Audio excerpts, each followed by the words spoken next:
Listen carefully and answer questions 1 to 7. Hi, Laurel. It's Jason. How are you? Jason, so glad you called. I'm fine. You must have got my message on your answer phone. I wanted to know if you were free tomorrow to go to the opening of a Gaudi exhibition. Yes, I heard about it and thought of you straight away. So you're free tomorrow? Yes. What time do you want to go? Well, I have a class at college in the morning until 11:15. Wait, no, 11:30. So any time after then. I have a lecture until about 12:15. Well, that works perfectly. Do you want me to come and pick you up? No, you're much closer to the gallery than I am. Which gallery is it? The Tate, which is really good because I can get there pretty easily by tube. Oh, right. Okay. Where do you want to meet and at what time? If I leave when I finish my class, I can probably make the 11:55 tube. That should get me into central London in about 25 minutes. I can come to the tube to meet you by 12:30. It's probably easier to meet at the Tate. The tube is pretty quiet at that time, not the usual rush of people, so I should be okay. And they've installed a new device in the lift for wheelchairs, so I can get to the street without having to wait for long. Do you remember the old lift? Yes, it was horrible. It made that loud clanking noise, and the smell would make anyone pass out. The new lift is quicker, and the wheels of the chair lock into a safety system that allows you, and whoever else is in there with you, more room. It's a lot quicker. That's a relief. Okay, so where are we meeting? How about at the ticket office at the Tate? If I get there first, do you want me to buy you a ticket? No, I get a concession and need to show my card. Lucky you. How much do you pay? About £10 for major exhibitions on Tuesdays. Well, that's pretty good. The normal price is another £5. Hang on. Did you say Tuesdays? Yes. Tomorrow's Tuesday. Yes, you're right. Why did I think it was Wednesday? Oh, because our lecture times have all changed this week, and it's put me off. Okay, hang on. I have no class, so I can come and pick you up. Can your car take my wheelchair? Yes, I've got the van, so there's plenty of room in the back. Before you hear the rest of the conversation, you have some time to look at questions 8 to 10.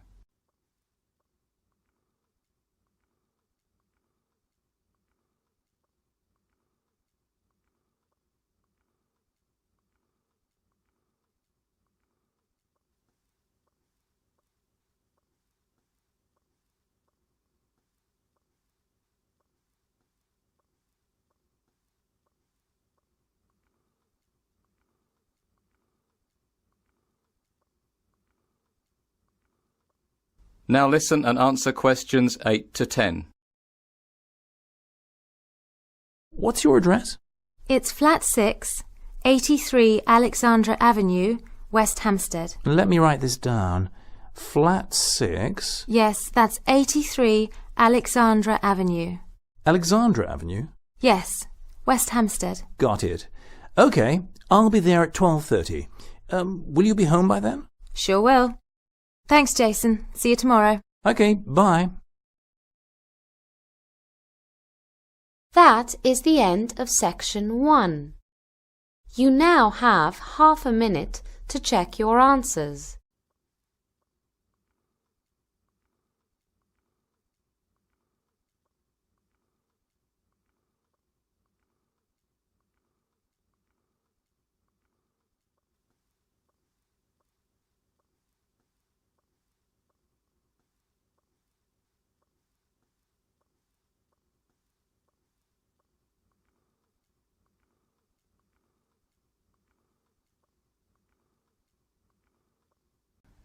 You will hear a tour guide talking about the Newgrange Passage tomb in Ireland.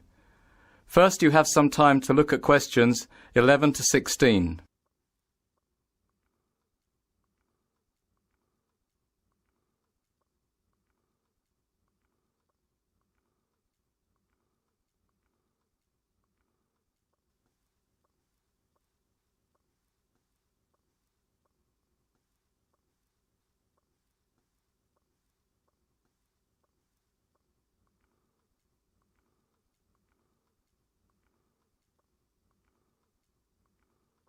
Now listen carefully and answer questions 11 to 16.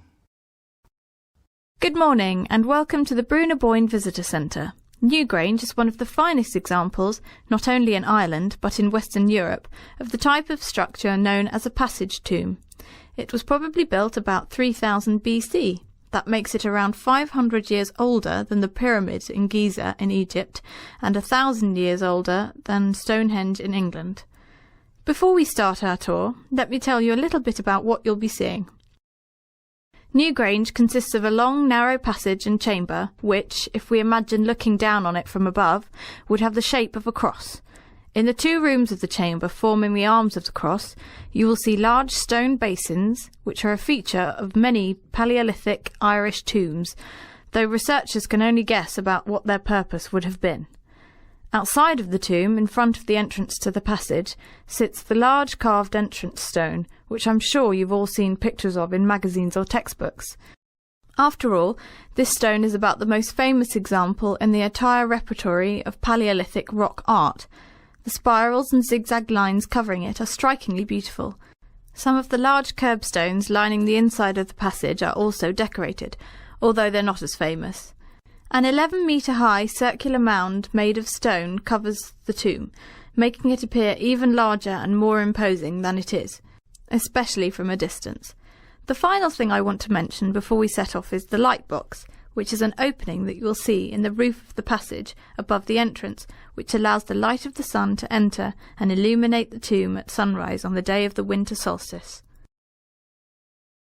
Before you hear the rest of the talk, you have some time to look at questions 17 to 20.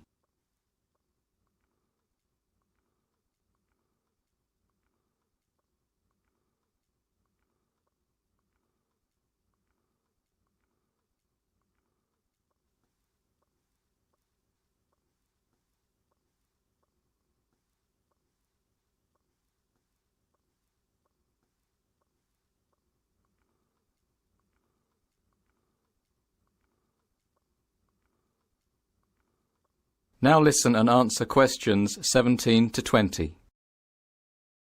Actually, I want to tell you a bit more about the winter solstice at Newgrange.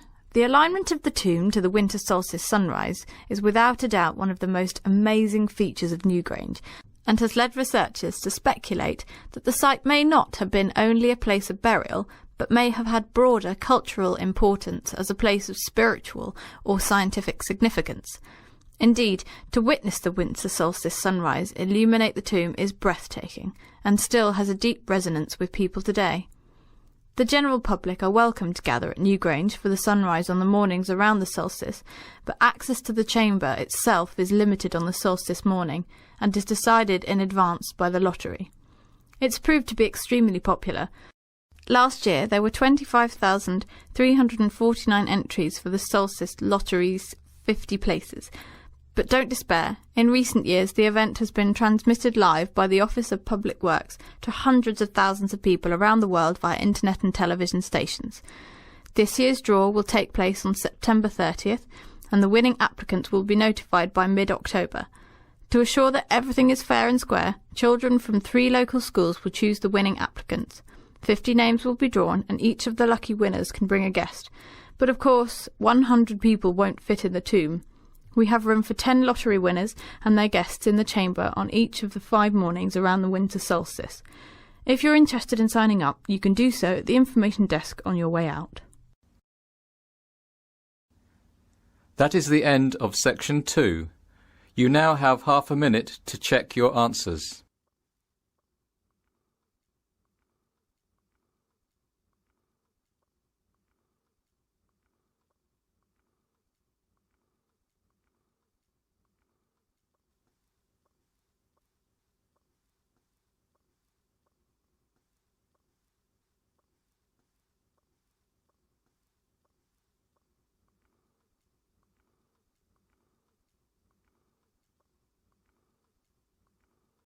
You will hear a dialogue between a doctor and a patient.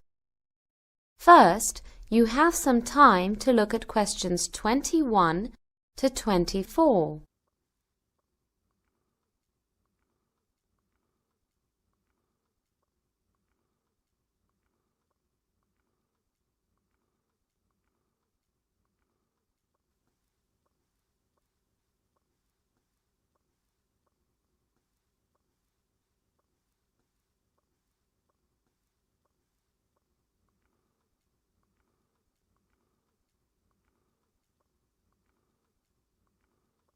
Now listen carefully and answer questions 21 to 24.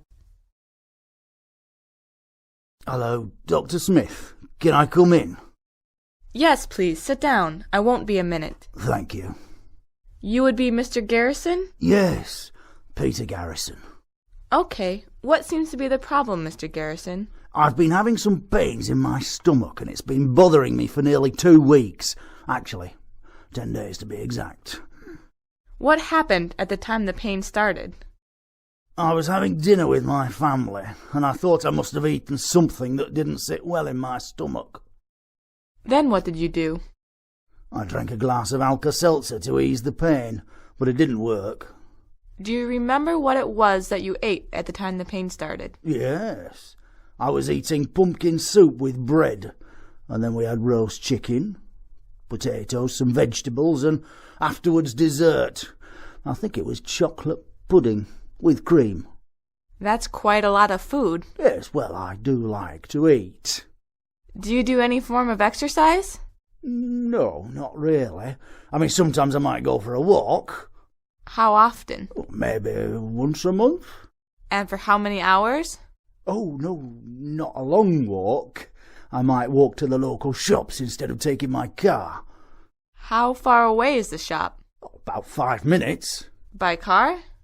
No, on foot. Well, I think the problem here is that you're quite overweight from the looks of things. You don't exercise and you eat far too much.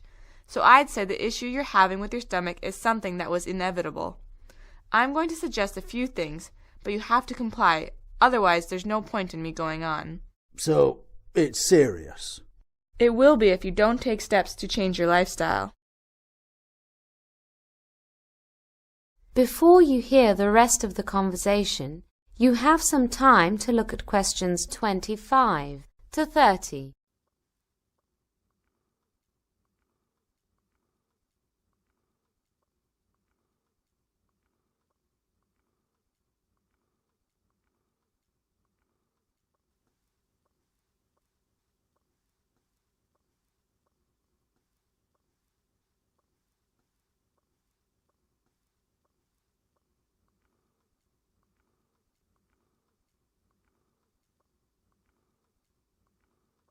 Now listen and answer questions 25 to 30. Oh, what should I do? First of all, I'm going to give you a list of what you can and can't eat for the next month. I want you to follow this quite strictly. Do you understand? Yes.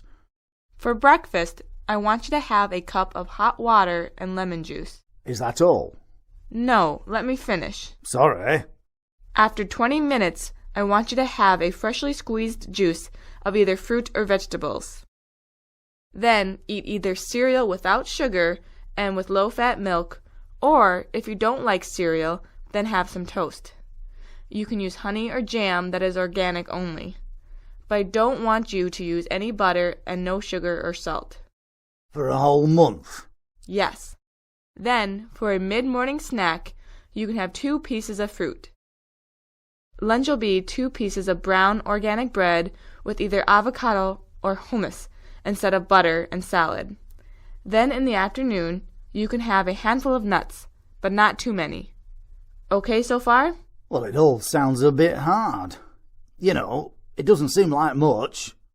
For dinner, you are allowed a small quantity of about 100 grams of either brown rice or pasta with steamed or baked fish and vegetables.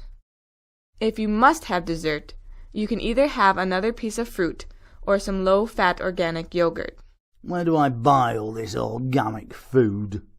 There's a shop in the high street, and I want you to walk there. It's just opposite the town hall. Okay. I want you to be 100% dedicated to this diet. Is that it? Yes, and I'll see you in a month's time to reassess you. Okay, Doctor. Well, I'll see you in a month. Oh, and absolutely no alcohol, coffee, or cigarettes. Oh, dear. That is the end of section 3. You now have half a minute to check your answers.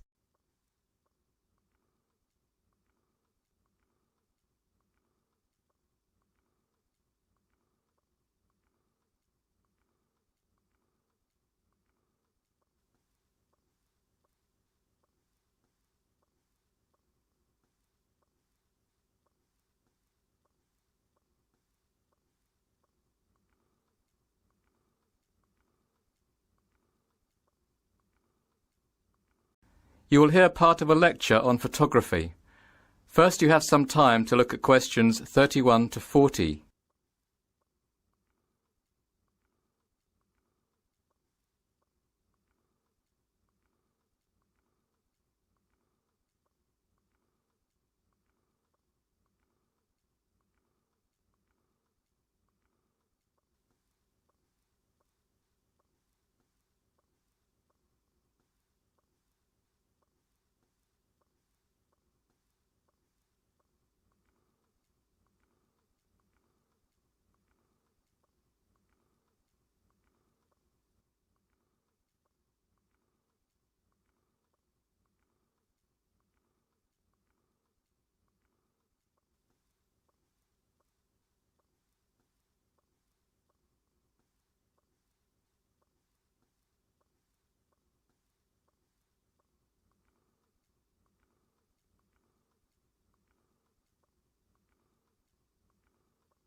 Now listen carefully and answer questions 31 to 40. Last week, we focused on the creative side of photography, composition, etc. But this week, it's time to get a bit more technical. Today, our focus is going to be on exposure. The term exposure simply refers to the amount of light your film is exposed to. Or, put another way, the amount of light you allow to strike your film. A good photographer has got to know two things. 1. How much light is required to capture a particular image, and 2. How to control the light reaching the film. The former is usually determined by the camera's inbuilt light meter, and the latter is taken care of by means of the aperture and shutter settings. Essentially, exposure time is controlled by opening the aperture and allowing light to pass through it for a fixed duration. Aperture sounds like a fancy word, but in simple terms, it is basically a hole whose size can be varied to allow more or less light to pass through it. Aperture size is described in f numbers, with each f number being half as bright as the previous one. The difference in value between one full f number and the next is known as a stop. The smaller f number, the larger the aperture and the greater the amount of light being let pass through it. Shutter controls also play a crucial role in determining the exposure for a shot. The shutter prevents light from reaching the film until the instant of exposure when a picture is being taken. Then it opens for a predetermined amount of time, allowing light to pass through the aperture and onto the film. Shutter speed is expressed in seconds or fractions of a second. A 1-unit change to the shutter speed is also known as a stop, and a change of 1 stop to the shutter speed has a similar outcome to a 1-stop aperture size adjustment. Overexposure, as the name suggests, occurs when you give your film more exposure to light than is necessary to capture a clear image. Telltale signs of overexposure include pictures dominated by pale or light shades and poor washed-out colours. Underexposure, then, occurs when there is not enough light and produces the opposite result, a dark image with poor detail and shadows. Before we go on to look at how to ascertain the correct exposure settings for a particular shot, let's take a short break. That is the end of section 4. You now have half a minute to check your answers.